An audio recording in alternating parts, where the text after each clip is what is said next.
संचार साथी ऐप को लेकर देश में सियासी संग्राम छिड़ा हुआ है। आरोप ये लगाए जा रहे हैं संचार साथी ऐप लोगों पर जबरन थोपा जा रहा है। आरोप ये भी लगाया जा रहा है कि इसके पीछे मकसद ये है कि लोगों की निजी जानकारी चुराई जाए। निजता का उल्लंघन इसे बताया जा रहा है। तो मेरे हाथ में इस वक्त है एक एंड्रॉयड फोन और हमने सोचा कि इसको क्रैक डाउन किया जाए। संचार साथी एप्लीकेशन कैसे काम करता है, क्या क्या परमिशन लेता है, जिससे कि आपको पता चल पाएगा कि वो स्मार्टफोन में क्या क्या चीजें पढ़ रहा है, क्या क्या चीजें देख रहा है।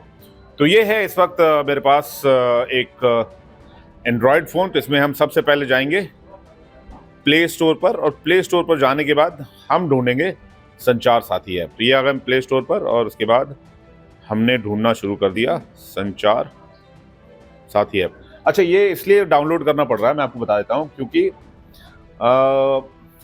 बेसिकली सरकार ने अभी हाल ही में एक ऑर्डर दिया था जिसमें सारी सेल फोन निर्माता कंपनियों को कहा गया था कि आप प्री इंस्टॉल्ड एप्लीकेशन देंगे। संचार साथी एप्लीकेशन हर फोन में पहले से इंस्टॉल होना चाहिए।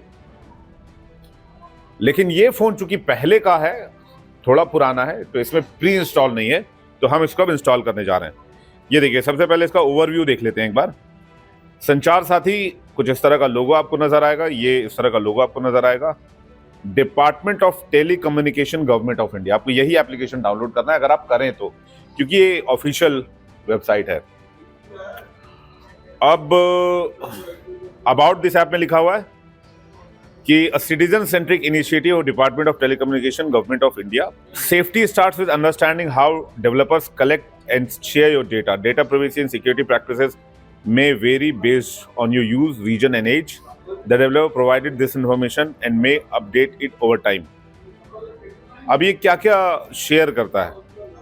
No data shared with third parties, मतलब किसी भी थर्ड पार्टी से कोई डेटा नहीं शेयर किया जाता है।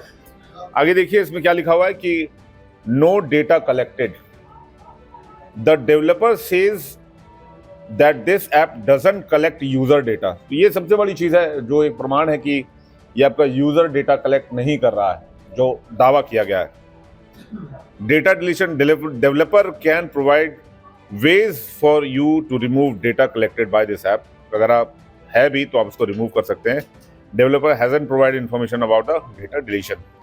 तो ये तो ओवरऑल हमने देख लिया कि ये कैसे होता है। अब करते हैं इसको इंस्टॉल। हमने ये दबा दिया इंस्टॉल बटन।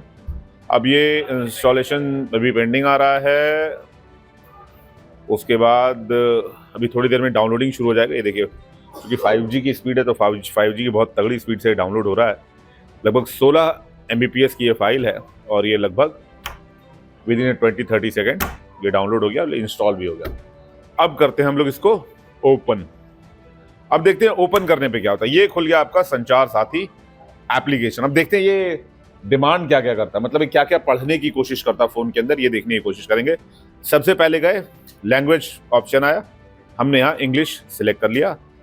आप चाहें तो अपनी कोई भी भाषा सेलेक्ट कर सकते हैं, जैसे कि हिंदी, असमीज, बांग्ला, बोडो, डोगरी, गुजराती, कन्नड़ा, कश्मीरी, कोंकणी, मलयालम, मणिपुरी, मराठी, मैथिली, नेपाली, उड़िया, पंजाबी, संस्कृत, संथाली, सिंधी, तमिल, तेलुगु, उर्दू, किसी भी भाषा में आप इसको डाउनलोड कर सकते हैं, जिस भी भाषा में आपकी सहूलियत है। हमने इंग्लिश सेलेक्ट कर लिया, हमने यहाँ पर प्रोसीड बटन दबा दिया। तो ये आपका जो प्रोसीड हो गया। आप देखिए, वेलकम टू संचार साथी ऐप। इसमें फीचर्स क्या क्या हैं? चक्षु, रिपोर्ट सस्पेक्टेड फ्रॉड कम्युनिकेशन, वो आपको बताएगा। Block your lost stolen mobile handset, अगर मोबाइल गुम हो गया तो आप तुरंत ब्लॉक कर सकते हैं। और no mobile connection in your name, आपके नाम पर कितने सिम इस वक्त मार्केट में हैं, अवेलेबल हैं, जो आपके नाम से चलाए जा रहे हैं। अगर ऐसा कुछ है, आपके साथ कोई फ्रॉड किया गया तो उसका भी आप यहाँ पता लगा सकते हैं। No genuineness of your mobile handset, अगर आपने सेकंड हैंड मोबाइल फोन लिया है तो आप इससे पता लगा सकते हैं कि आपका जो सेकंड हैंड मोबाइल हैंडसेट है वो जेन्युइन है कि नहीं, कहीं वो चोरी का तो नहीं, कहीं फ्रॉड का तो नहीं, कहीं किसी ने आपको बेचा है तो आपके साथ कोई धोखाधड़ी तो नहीं किया है। और report incoming international call with an Indian number, वो भी आप इस पर रिपोर्ट कर सकते हैं। कई बार आपने देखा होगा कि आपको इंडियन नंबर से कोई कॉल आता है और वो कॉल किसी बाहर के एरिया से, तो वो कोई VPN का काम होता है। अब देखिए, हमने आगे बटन प्रोसीड किया तो अब आया रजिस्ट्रेशन रिक्वायर्ड। एक SMS जाएगा डिपार्टमेंट ऑफ टेलीकम्युनिकेशन को 14522 पर। अब हम यहाँ पे प्रोसीड बटन दबाएंगे, इस पर प्रोसीड करेंगे। अब देखिए, allow Sanchar Saathi to make and manage phone calls, यानी कि अगर एसएमएस भेजने के लिए यहाँ पर फोन कॉल्स की परमिशन ली जा रही है। अब यहाँ पे मैसेजेस सेंड एंड व्यू, आपके एसएमएस को देख सकता है, कॉल लिस्ट देख सकता है, एसएमएस देख सकता है, सेंड और व्यू एसएमएस परमिशन अलाउ कर दिया हमने।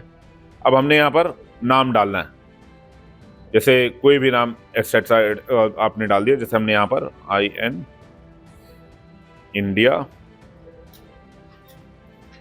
डेली ये नाम हमने यहाँ डाल दिया। लेकिन इसमें इंपॉर्टेंट ये है कि जिस नाम से रजिस्ट्रेशन होगा, मोबाइल नंबर कनेक्शन उसी नाम से होना चाहिए, वरना वो रजिस्ट्रेशन कंप्लीट नहीं होगा। लेकिन दो चीजें यहाँ क्लियर हो गई, आपके एंड्रॉयड फोन में फोन कॉल की परमिशन और मैसेज की परमिशन तो लेता है। अब आगे बढ़ते हैं, इसको रजिस्टर करते हैं, देखते हैं शायद ये देखिए यहाँ पर अभी रजिस्ट्रेशन इन प्रोग्रेस है, प्लीज वेट है। मोबाइल नंबर रजिस्टर्ड सक्सेसफुली, हमने इसको ओके कर दिया। तो ये अब आप इसमें जैसे चक्षु में गए, चक्षु में जाकर आप यहाँ पर अपनी रिपोर्ट डाल सकते हैं। सस्पेक्टेड फ्रॉड कम्युनिकेशन, अगर कोई आपके पास ऐसा कॉल आए जो आपसे पैसे की डिमांड कर रहा है, जो आपको ऑनलाइन डिजिटल अरेस्ट करने की कोशिश कर रहा है, वो सारी चीज़ें इसमें आप कर सकते हैं। तो मोटी मोटी बात यह है कि इसमें हमने देखा, फैक्ट चेक में पाया कि इसके एप्लीकेशन डिटेल्स में लिखा हुआ है कि कोई भी डेटा कलेक्ट नहीं करता है फ़ोन से। लेकिन जब हमने एप्लीकेशन इंस्टॉल किया तो इसमें दो चीज़ें हमने देखी कि पहला, फ़ोन कॉल जो है उसके लिए उसको कॉल लॉग्स के परमिशन चाहिए और कॉन्टैक्ट्स की परमिशन चाहिए, और दूसरा एसएमएस भेजने के लिए, चूंकि आपको ऐप रजिस्टर करना है तो वो एसएमएस ऑटोमेटिकली रजिस्टर होगा, जैसे यूपीआई में ऑटोमेटिकली रजिस्टर होता है, तो वो एसएमएस भेजने के लिए और पढ़ने के लिए परमिशन चाहिए। तो ये दो परमिशन चाहिए होते हैं, ये दोनों परमिशन इस एप्लीकेशन में मांगी जाती है। अब लेकिन इस सॉफ्टवेयर का दावा ये है कि ये किसी थर्ड पार्टी से भी शेयर नहीं किया जाता और डेटा भी कलेक्ट नहीं किया जाता, लेकिन ये दो परमिशन इस संचार साथी ऐप को चलाने के लिए जरूर चाहिए होते हैं। तो अब इस जानकारी को लेकर आप इसे ज़्यादा से ज़्यादा शेयर कीजिए, और संचार साथी ऐप को लेकर जो सवाल उठाए जा रहे हैं, क्या लगता है आपको कि ये सवाल सही है? क्या ऐसा हो सकता है? वैसे आज की तारीख में किसी भी व्यक्ति के स्मार्टफोन का डेटा पब्लिकली इतना ओपन हो चुका है, या फिर इतना एक तरह से एक्सप्लॉइट हो चुका है कि वो आसानी से कोई भी हासिल कर लेता है। और प्रिवेसी की बात जहां तक आती है, तो प्रिवेसी स्मार्टफोन के दौर में, डिजिटल युग में बस नाम की ही रह गई है। ये कहना कोई अतिशयोक्ति नहीं होगी, इससे नकारा नहीं जा सकता है। खैर, इस एप्लीकेशन को लेकर आप क्या मानते हैं? हमने आपको डिटेल से इस एप्लीकेशन का सारा फीचर दिखाया, हमने इसको रजिस्टर करके भी दिखाया। आपको क्या लगता है? कमेंट सेक्शन में हमें जरूर बताइएगा। बने रहिए इंडिया डेली के डिजिटल प्लेटफॉर्म पर ऐसे ही इंफॉर्मेटिव वीडियोस के लिए और जानकारी के लिए। धन्यवाद।